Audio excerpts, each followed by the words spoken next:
Alright, so as intended, I was supposed to play the mid-budget version. I played the budget version by mistake, so you get an extra video of the budget version.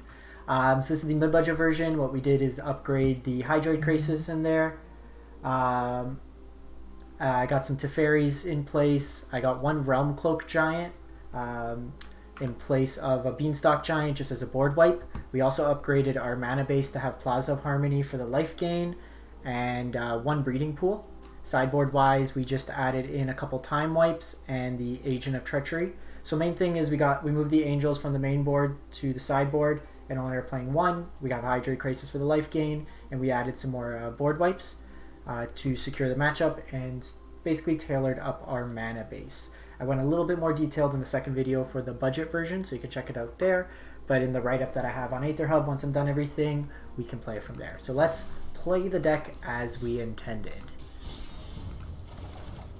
Mid-budget. Let's fire it up. Yeah, so Freedom, the whole point of this budget build series is to guide you along the way of building the deck. You can go one for one as you get the cards. My suggestion would be probably, I'd say get the Plaza Harmonies if you don't have them. The life gain is relevant in a lot of matchups, and also just being able to have an untapped source for green. It's slow, we don't have green. I think we mulligan. This hand is so much worse. Alright, well, we're playing lands. I am gonna put away one Plaza Harmony, one mountain, and say goat. So we're gonna lead on blue-green. Always lead on blue-green, especially when you have Plaza Harmony in hand, because if we draw a growth spiral, it becomes relevant here. And then you go white source second in case you draw Teferi.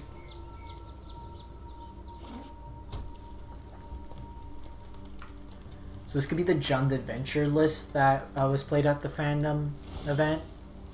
Also, drawing every Field of the Dead in our deck doesn't help.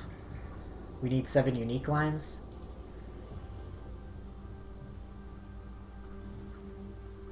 So a little unfortunate that first hand. Yeah, so this is the Jund Adventure deck. That's actually really good. I'm playing 28 lands.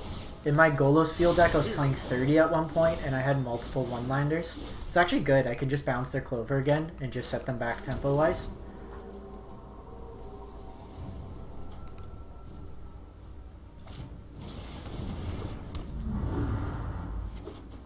So Fabled Passage, they might have the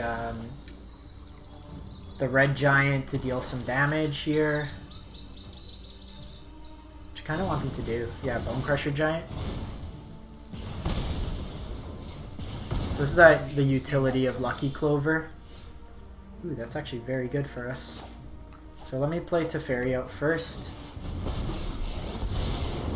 Because you're a ramp deck, but we also, like, our main plan is putting lands into play to get zombies. So the more lands we put into play, the better. I'm just gonna put another field, or just because it comes to play tapped. Ooh, we have a line drop for turn 2. Okay, well, let's just put all the fields. Because we're getting stuff like Circuitous Route, basically all these land cards that pull lands from our deck. So they've cast this Lucky Clover 3 times. That's fine. They take 4 damage here. Okay, that's actually pretty good.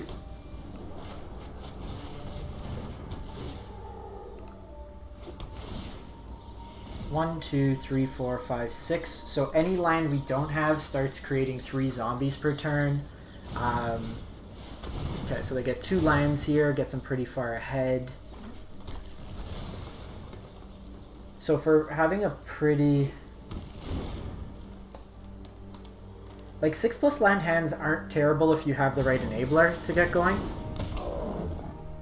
But like here... Oh, okay, that's perfect.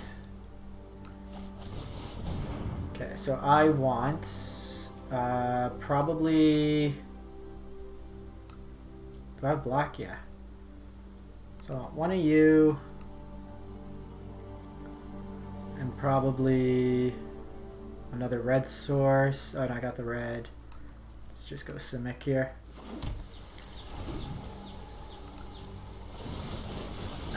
So we get a bunch of zombies. And now we're in a pretty good spot. I don't think this deck will play a sweeper main. And we could just start smashing in. Throwing away our creatures. We get 3 creatures per land. Something like Hydroid Krasis would be really good here.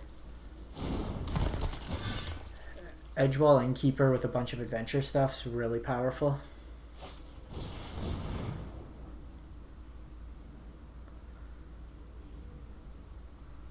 So we want some action. We've gone through 2 Teferis, pretty much it. Ah, they tapped pretty weird. So they're just going kind of spam the board here. Not the best.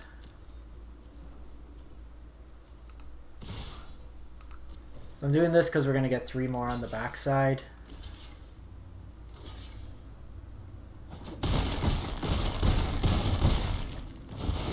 And we punch through some damage.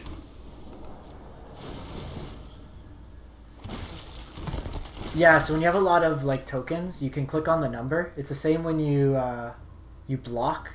If you could click on your token, like your tokens, and then just declare a block, and then it should assign them 1-to-1. I was playing a lot of Scapeshift Mirrors, and when you're blocking like 30 zombies to like 30 zombies, you can time out. So it's another way of kind of doing it. Okay, so they're drawing cards here. They're a land short of the Giant.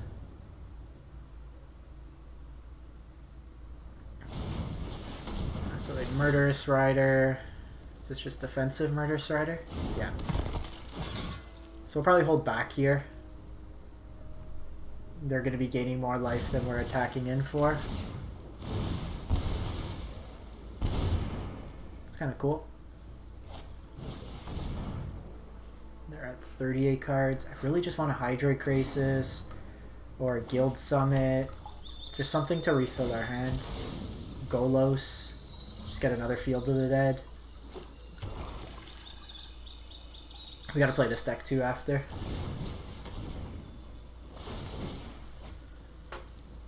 You draw a ton of cards. Gates Ablaze would be pretty sweet here. Okay, or we just make more zombies. As soon as we draw a card draw spell, we are laughing. So I'm not going to attack here. The reason being, they gain 4 life, and they block 3 of them. So that's going to start getting him a lot of value. Like a 1 Bone Crusher Giant can deal with 3 of these.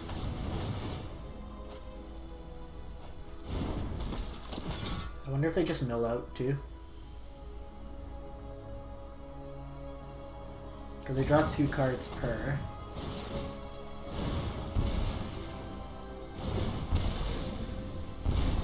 Yeah, like it's variance wise. Like we did keep, what was that, 5 lands in hand. Wonder if they just play up the Smitten, draw 3 cards. 31 cards. Ooh, that's really good. Triple Lovestruck Beast. The nice thing is we are like gumming up the board here. Alright.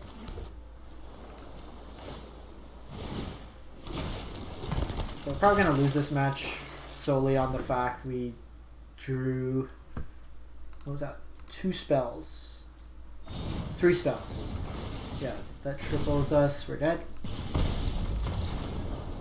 So we hung in there for drawing 3 spells in almost the entirety of our land base. So in this matchup here, the Time Wipes are a good card to bring in. Probably the Archway Angel. And I don't think we really want like this early removal necessarily. We could gum up the board pretty well. I don't really want like take the Lucky Clovers. Gatebreaker Ram's not bad because it can go offense defense. So maybe we bring in a couple of those. Not even there. I don't think it's that good. We want like the board wipes. Realm-Cloak is a way to get rid of some of this stuff. Like obviously can't deal with their giants. So we gotta cut a couple cards. Probably a Root in this matchup. Probably a Growth Spiral. You know, I'm gonna do 2 Growth Spirals down.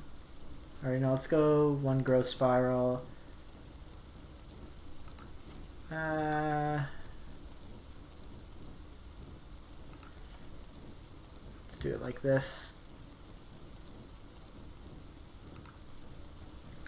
So the angels themselves are, so I cut 2 of them in place of Hydroid Krasis. It feels a similar game plan in gaining us life, but it also provides us card advantage, and it's a way that can't be countered.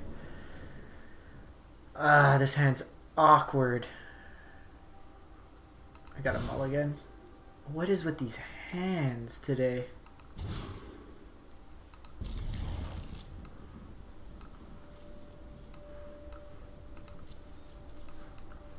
This is ridiculous. So we're gonna fire up another one. This is like not a normal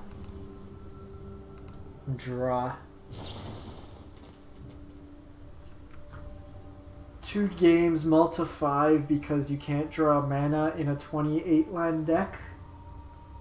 That's not really how probability works. So they search for a land there.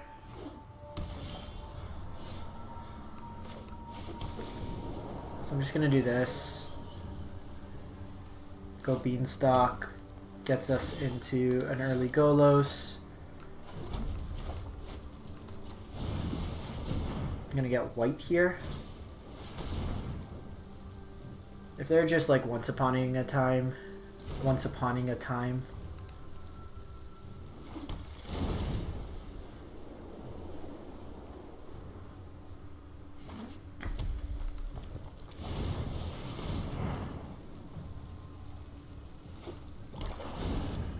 Does it work to replace Golos with Golos just to get rid?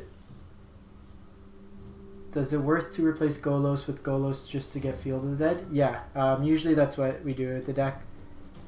So here I can go get another land. And then also play Teferi. So I'm going to get a forest here. Oh no, I can't play Teferi. I messed that up. Color-wise didn't work. I had to tap different. That was a mistake. And then I should have got an island, because an island would have turned on Field of the Dead. Kind of just want him to play something. Okay, I'm just going to get Root going.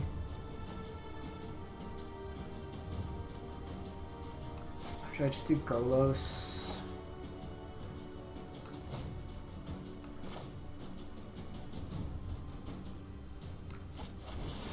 Let's just do this.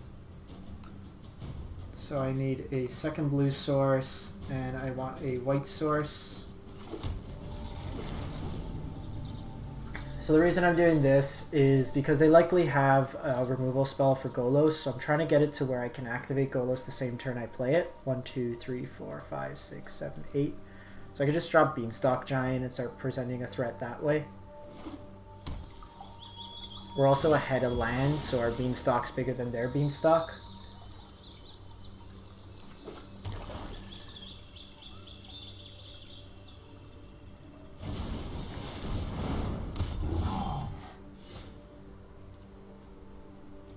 So can I do...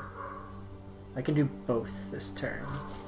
So I do get to... Like, this does reset their adventure, which is a little unfortunate. So they'll get the extra value there. Okay, we got a backup Golos if need be. So let's get Field of the Dead. And then next turn we could start using Golos if it doesn't die. If it does, we cast another Golos and get another Field of the Dead. This also forces the opponent to play on their turn with Teferi out. So another game where we've recovered pretty well from mulling to 5. The opponent had a fairly slow hand. Curious what they brought in. They might have had like Legion's End or like more reactive spells.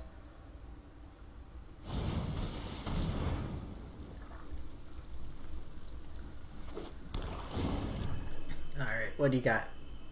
And the nice thing too is we have two 9/9s just hanging out here. Yeah, so they have the Murderous Rider.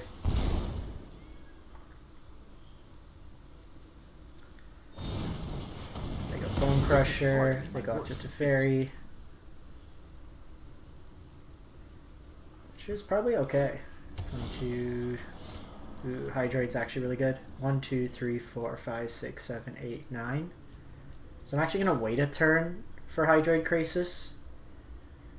The reason being... Oh, you know what? So let's do this for 8 and then hold up a white source. Oh, sorry, green source. 2, 3, 4, 5.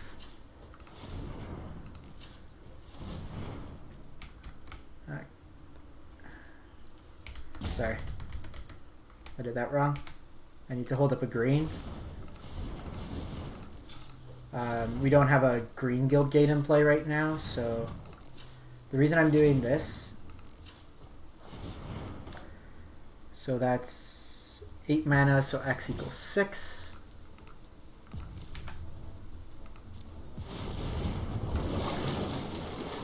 So in case we drew a second land, we could have done the Arboreal Grazer. So I'm probably still going to play out Grazer here.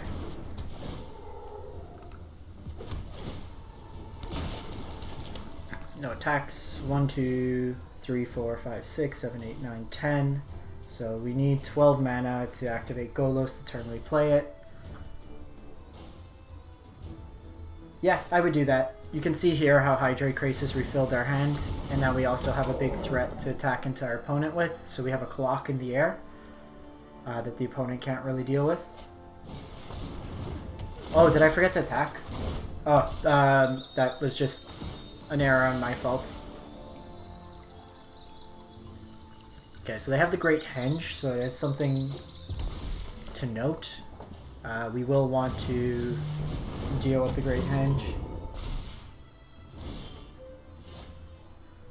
I am going to...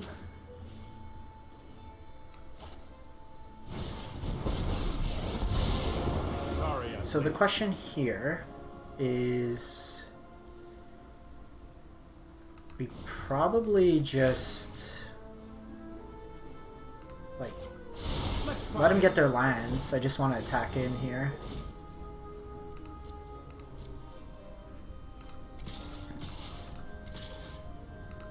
We could just smash for some damage, they get the block, but then I get Golos as well.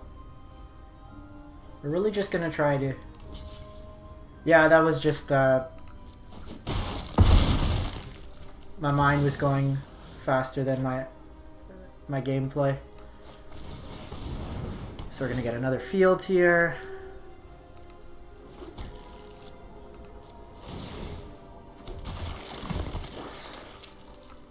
We will play out the land, and then we also have a growth spiral for their turn.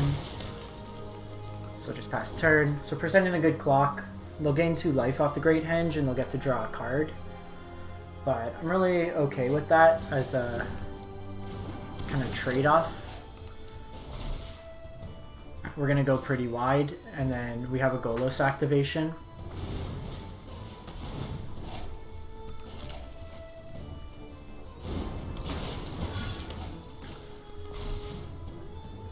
I like this deck too. It kind of reminds me, it's just like a creature cycle deck. They get to draw 2 cards per adventure creature cast, which is actually sick value.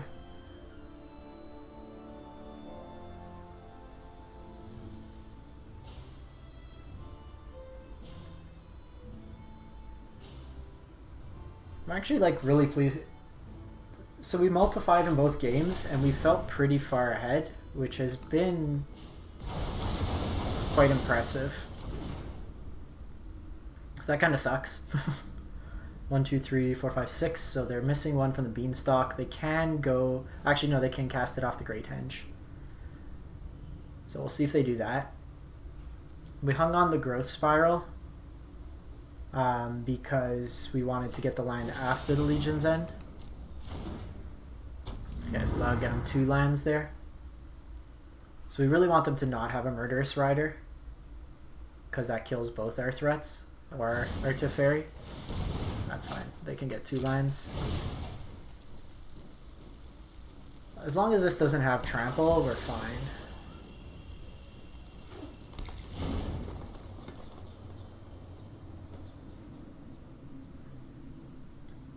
And then once like the board gets a little bit more chaotic, I'm just gonna wipe it with the Gates Ablaze.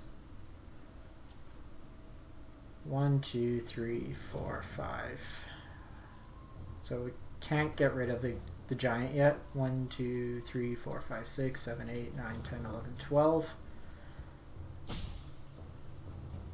So I can Golos.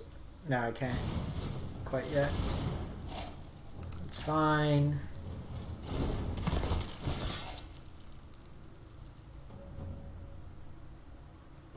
Yeah, it's like, because people aren't playing Legion's End as much, and they're not expecting it, so you can kind of just get ahead. And the removal in the format doesn't really match up that well, so Uranite, Uranite.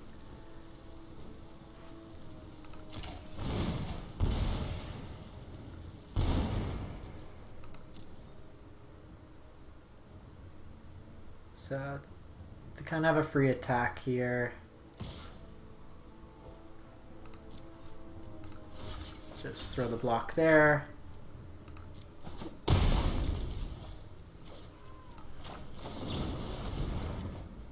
It's actually quite good. Get 2 zombies. So I'm going to do Golos first. We want to see what we get. Okay, because we just got lands here. So I'm going to play out the route. So we go 1, 2, 3. I'm going to keep mana open because we're going to be able to Circuitous Route. Let's go get our other...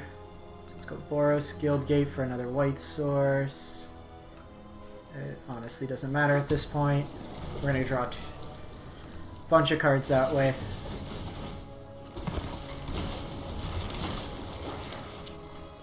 Okay, we got a second Gates Ablaze. We also got this coming out. So we can play that. Gain a bunch of life, make a bunch of zombies.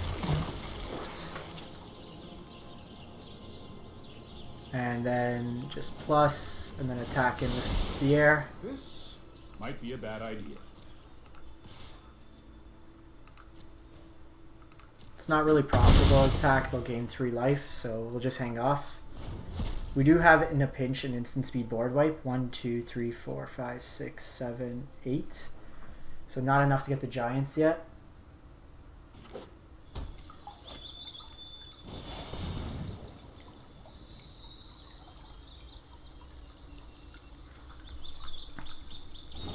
So 2 clovers is going to be value for them.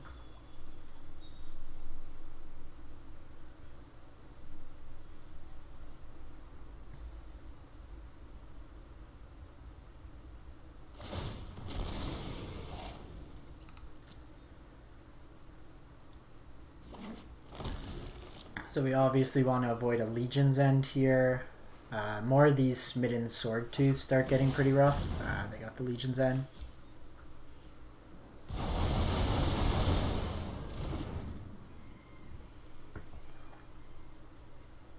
So we'll see how they attack in. Let's see if we want a Gates Ablaze. You have Death Touch. So we're not doing anything there. Like the way we catch up is through Golos.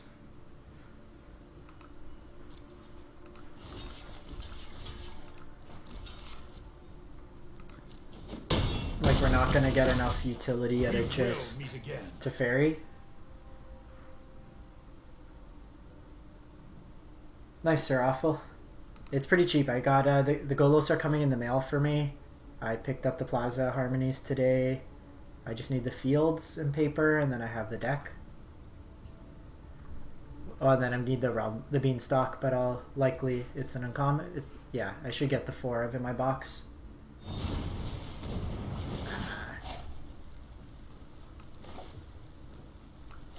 That's fine. So, because they got rid of Golos, now we will Gates Ablaze.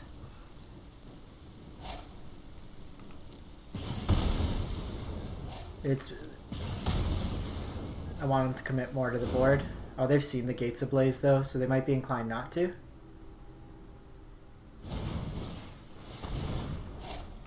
Okay, well, you commit more to the board. I will wipe it.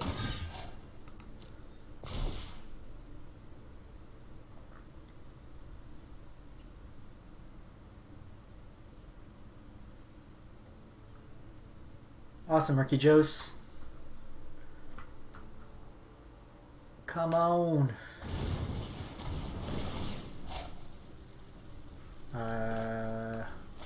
1, 2, 3, 4 times 2. I'm gonna Gates Ablaze here. We lose too much life.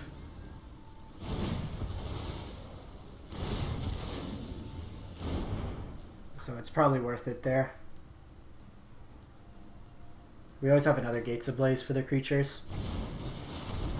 1, 2, 3, 4, 5, 6, 7, 8.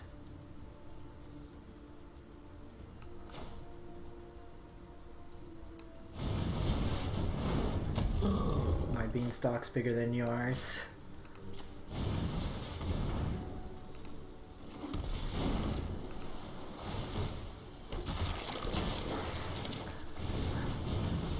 Alright. Can you beat 2 17-17s? With a third one on its way. Yeah, Beanstalk just gets huge in this deck too. So we can clean up their small things on the board. And they need to play 2 lands to get ahead of us. Okay, so they kill 1. Oh, actually, they'll kill both, which is super good value. 1, 2, 3, 4, 5, 6, 7, 8.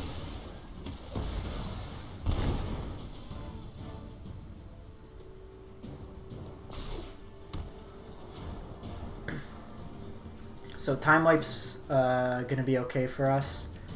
If we have Time Wipe, I'm gonna play the Giant out, then Time Wipe to put it back to hand. Oh, they just 16 us. Oh, GG. Good game, good game. They got us.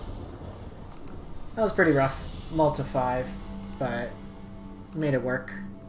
So I'm gonna wrap it up. That one went about. We ended up playing more of the budget one. So usually the mid ones I'll play a game, but I like to focus on the budget versions and then the non-budget versions the most out of any of them.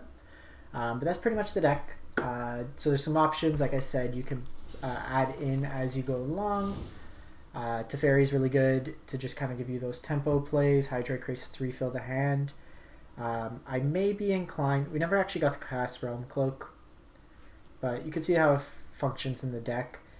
So the non-budget version, we're going to be adding Oko, Gilded Goose, in place of some Arboreal Grazers, and it should just give us some more kind of card advantage, if you would, for the late game. So that's pretty much it. Let me know what you think, and I'll be back hopefully later tomorrow or later this week with the non-budget version, and then I'll have the article up by the weekend with all the upgrades, all the thoughts, everything like that. But this will be the deck I will be grinding as we are Gold 3. This and the Esper Dance of the Manse. Thanks for everyone who tuned in, and have a great night or day. Appreciate you stopping by.